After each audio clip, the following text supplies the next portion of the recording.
guys. Hello. Welcome back to another Budget With Us video. We got some exciting stuff for you today. Yeah. For example, I still don't have work and we have only almost $1,200 that we have to stretch as far as we possibly can. So, Yeah. Stay tuned if that tickles your pickle.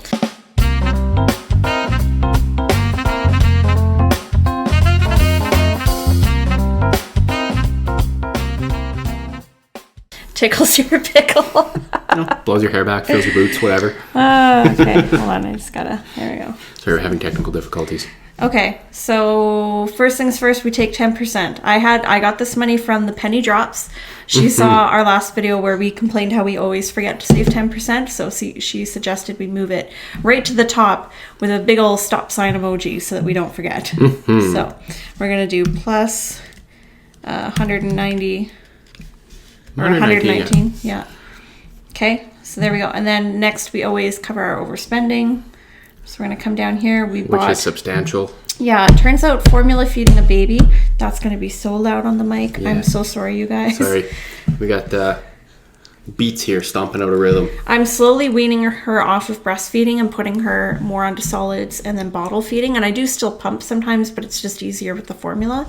But formula is expensive. Yeah. So I didn't budget enough for that. Household, we bought a new scale. We bought some coat hooks that we wound up never hanging up that I'm going to have to try and return now. And just some frivolous spending this is why I'm not allowed outside of the house. Honestly, I saw this tweet earlier that totally applies to us. What part of don't spend money do I not understand? Does anyone else relate to that? Dining out, we overspent, but really, are any of us surprised at that? No. And then friends, I'll be reimbursed for that.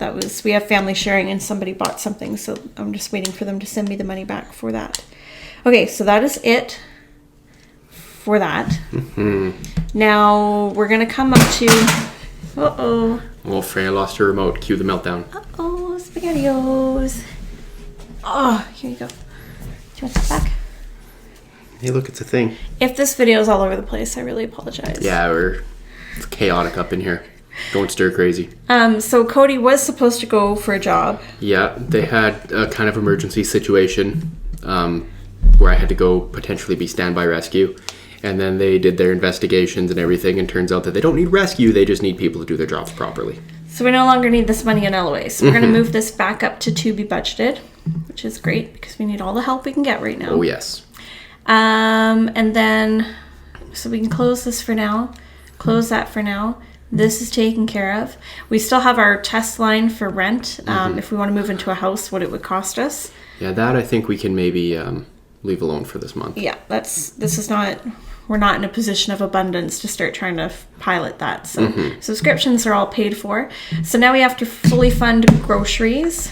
Do we want to add in the $271 or how much do you think we need for now? How much do we currently have available in there? $28. $28. Yeah. No, I don't think we need the full $270. I think we could get away with like $100.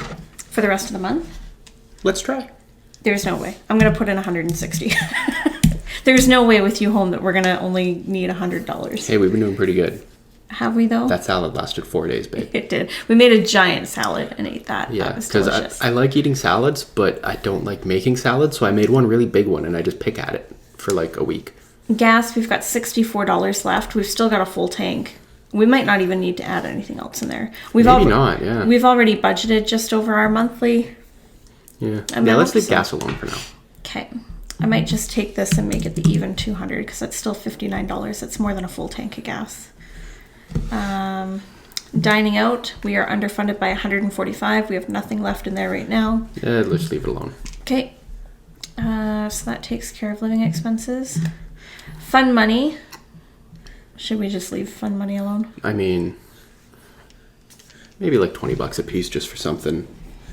Whatever. I don't know. I'll give you $20. I already spent a lot of money this month, so I spent $90 on the one day I left my house. To be fair, I mean, out of all of the days, your overall ratio, like average, is pretty okay. Yeah, it's better than it used to be. Yeah. My birthday is underfunded, but it's not until like August of next year, so we have 11 or 10 months or something to worry about that yet. I'm not too worried about it. Sinking funds, think we could probably leave all of this. Yeah, I think those are okay. You want to pull that 2 cents out of clothing? I usually do that at the end of the month. Okay. I mean, I can if you want me to, whatever. but Christmas is all funded for this month. Jesus. Sorry, shit's getting real up in here. Our emergency fund can be left alone. Mm-hmm. Business is fully funded, and that we can leave alone. Cool. So we have $800 left. Nice. Which is awesome. It says we're underfunded $890 for the month, but that a big chunk of that is this house test run. Mm-hmm. So actually we only need $310, and that is for dining out, my birthday, and my birthday. No, your birthday is fully funded already.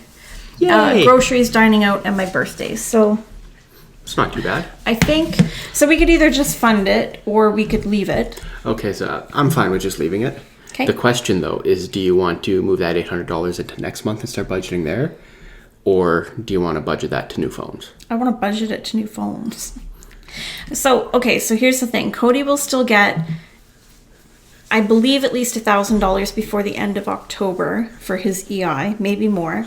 And then $2,000 for next month for his EI, assuming that he doesn't have any work between now and then. Mm-hmm. And we, in our emergency fund, we have enough to cover a lot of things. So we'd still have to pay our rent, the car loan, the OPD. All of our bills we have set aside in our emergency fund. All of our subscriptions we have set aside. We would still have to pay for our groceries and gas and the diapers, wipes, and formula. Everything else is negligible. Like these are sinking funds that we don't need to have money put away for right now. So we only need $3,200. So we'll have at least $2,000, if not $3,000 coming in EI. Plus we have our $1,000 emergency fund over and above what we have down here in our 3-month emergency fund. So like worst case scenario, all of November is still covered. Mm-hmm. Which makes me feel pretty good. Yeah. So, you guys know I've been trying to save for this new phone for like the last several months, and we keep pulling out of here for other things. The new phone has become the I forgot to budget for it account. And we keep stealing from it. So, we did have $700 in here before I started pulling from it to cover other things in the last month or so. So, that would leave us with $552. I'm guessing I can get at least $700 for my phone on eBay still. So that's $1,400. I need about $1,500 to buy the phone outright. Yeah. And if we sell my phone, it'll be about the same thing. So. Do you want a new phone as well? I don't know.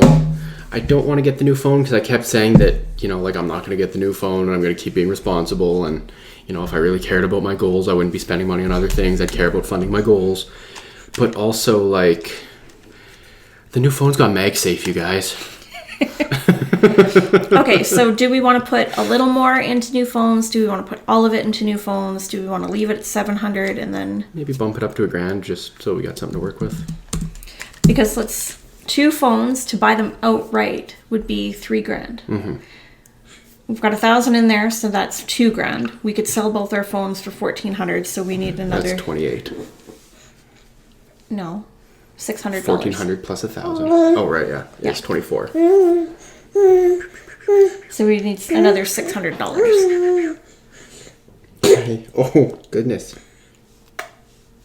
Because ideally we want to just buy out these new phones instead of upgrading. If we were to upgrade, we could do this for a lot less money. Yeah. But then we wind up owing on our phones again, and then we have to maintain the higher. Yeah. I mean, either way, we have to maintain higher phone bills for now until our old phones are paid out. You're killing me, kiddo. I don't know. Yeah. I don't know. What are your guys' thoughts? I'm kind of, on the one hand, I think it's a good idea to just buy it outright and then you don't owe anything. But on the other hand, it's like a phone, and I have a phone bill anyway, and the difference between financing a phone and buying a phone outright is like $5 a month. But if we buy it outright, then we are out $3,000 that we no longer have available to use for other things. So, if we buy the phones, what are your guys' thoughts? If we buy the phones outright, it's $3,000 out of our pocket. If we upgrade our phones, the cost of the new phone plus paying out our old phones, less our trade-in values. Can I interest you in a banana? We're looking at, I think it was like $1,200 out of pocket. Yeah, $1,200. So it's less than half the cost of buying the phones outright. And then it leaves us in a position where we can pay off those phone tabs at any time we'd like to. because again, even if we buy our phones outright right now, we would still have that higher phone bill until those balances old are phones paid are off. balanced off. Yeah. I think it might be one of those things where like we kind of weigh it. If we can get a good deal with the phone companies while financing a new phone, maybe we'll do that way. Maybe we could still save some money. I was shopping around a little bit, and it looks like I could technically upgrade my phone for less money and then still save like $10 a month on versus what I'm paying right now, which might be worth looking into. Because even if we pay off our phones, we're only going to save, I want to say $40 to $50 a month total. Between the two of us, which is still not nothing. Yeah, it's not nothing. It's $20 to $25 each every month. But then we could also, with the amount of money we could put down, it would only be, I think, $17 a month to finance the phones, $15 to $17, something like that. Yeah, to me, that's it's the dilemma or catch-22, whatever I keep coming up with, because it'd be nice to have a streamlined monthly budget, but also like, that's a big chunk of money that it would be nice to have for just in case, you know? It is a kind of nice balance between the two, because then we get to use a bigger down payment towards the phones. We're financing them for less than what we originally financed our phones for, and we lower our monthly bill. But we still get to keep more money in our pocket. So... yeah, maybe we'll end up doing that. I don't know. Something to think about. I'm curious to see what your guys' thought process on something like this would be. Yeah, do you guys always just upgrade through your carriers and just pay that financing fee every month? Or do you buy your phones outright and then have a lower monthly bill? Yeah. I'm always interested. Most people we know just upgrade and finance their new phones. In fact, I don't think a lot of people realize that they're financing their phones, but that's what it is. If you go look at a bring your own phone plan versus... when you get a phone with a plan, there's generally anywhere between a $15 to $45 difference. Like my plan, without being... This is in Canada where we get gouged on phones. It's probably different in the States, I would assume, but not by much, maybe? I don't know. So my plan would normally be about $55 a month, $55 to $60 a month. But because I upgraded my phone and got the iPhone 11, I pay $95 a month. So that's like a $40 difference. Now, granted, I got that phone for next to nothing. If we upgrade this time, we'll pay... probably $300 or $400 out of pocket and lower the amount that we're financing over that 2 years. But which I think is something new that they're allowed to do. Before, they used to just say, $0 and then you owe us a bunch every month. Or like now they're giving you the option to put a down $300. payment down. Yeah, usually your new phone was like $250 to $400 down. But now you can put as much down. Like I was on their website, and if you wanted to put, $700, $800, $900 down and then finance the remaining $400 or $500, you can do that. Which is much lower. It's like $7 a month or something like that. So yeah, that ain't bad at all. Yeah. Did she just fart? No, it was just her foot squeaking on the chair. Yeah. Right, we have a gassy baby. She's been rooting and tooting all day long. Yes. Okay. Okay? So we have $256 left over. Sorry, tangent. So should we? And rant. Should we put this? We could budget this towards gas and food for next month. Yeah. We like gas and food.